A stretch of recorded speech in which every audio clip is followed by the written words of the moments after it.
Hey, what's up, everyone? Pastor JAMZ here, back with another review, and today we're reviewing the latest album by Chicano Batman, Notebook Fantasy.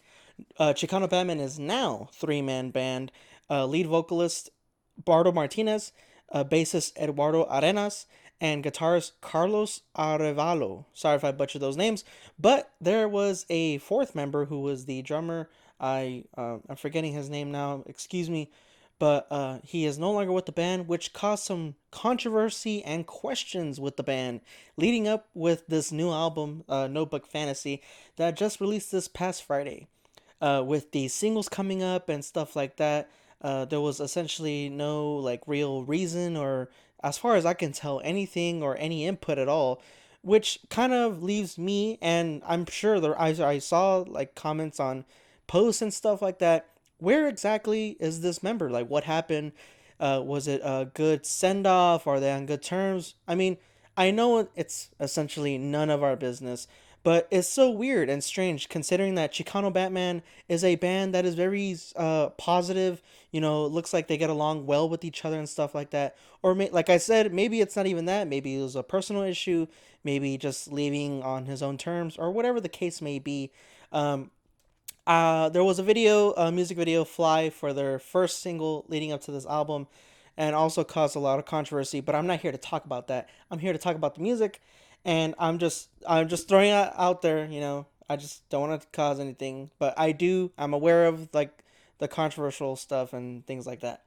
However, this is their fifth album, and we're looking at 12 tracks and 44 minutes, and we are looking at a John Congleton. Probably butchering that name as well. Who has worked with Saint Vincent and Swans, is Grammy Award winning multi instrumentalist and producer. He did, I'm pretty sure, the like percussion and drums and the strings as well. There are violin strings, beautiful violin strings that we'll get to later. So we're looking at 12 tracks and 44 minutes. I do have to say that this is a major comeback from their last album in 2020. This is their fifth full length album, and I remember being introduced to them back in 2017. Their 2014 album, Cycles of Existential Rhyme, is my favorite out of them. 2017, Freedom is Free, is amazing as well.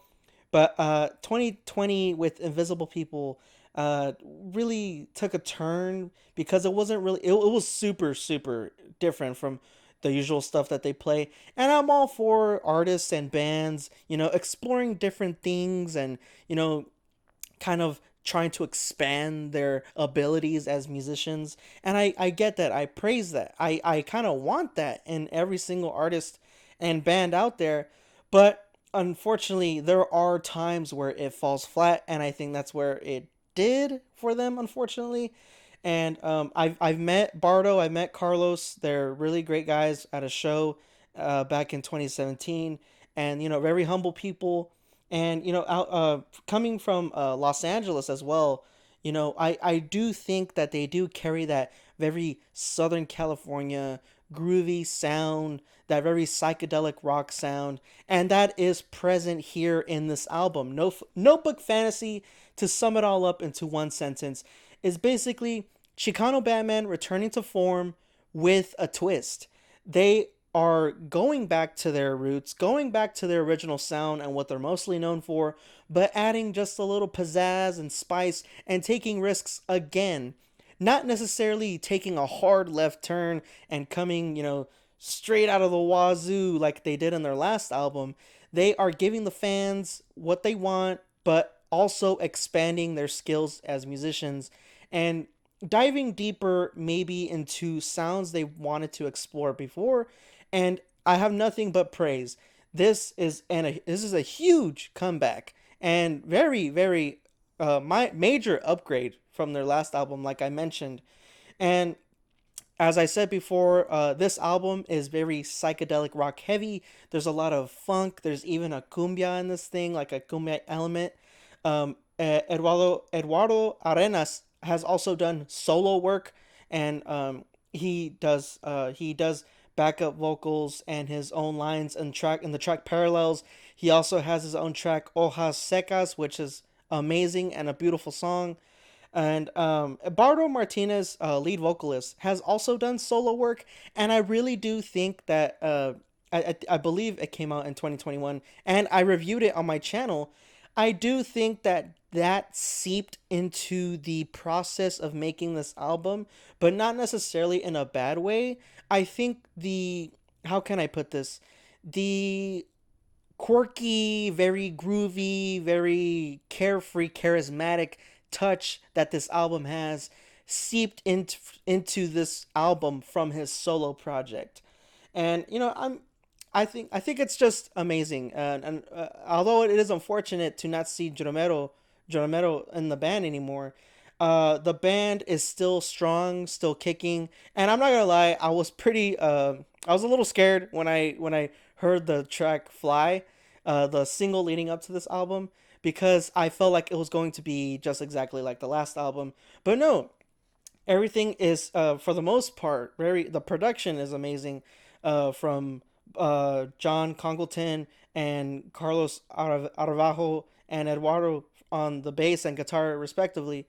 And there's a lot of risks. Like I said, there's so much raw energy and like this kind of I would want to say analog raw, like instrumentals and production, but at the same time it's also mastered very well.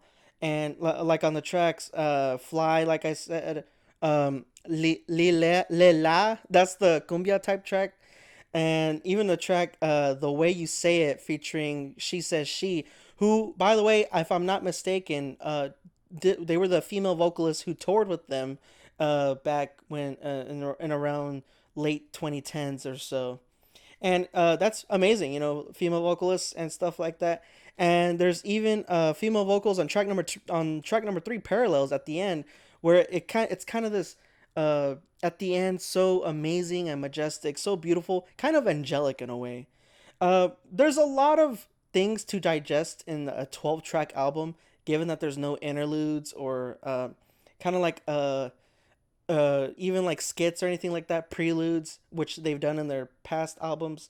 And I'm not saying that it's overwhelming, but there is a lot thrown at you that you have to kind of process, and there's different sounds coming at you. And I do see maybe new listeners being a little bit confused as to what their sound is, but I do think that, like me myself, a very veteran listener and fan of the band, this is easily like a walk in a park. Very it's what we want. It's what we want. It's what we've been wanting since "Freedom Is Free" back in 2017.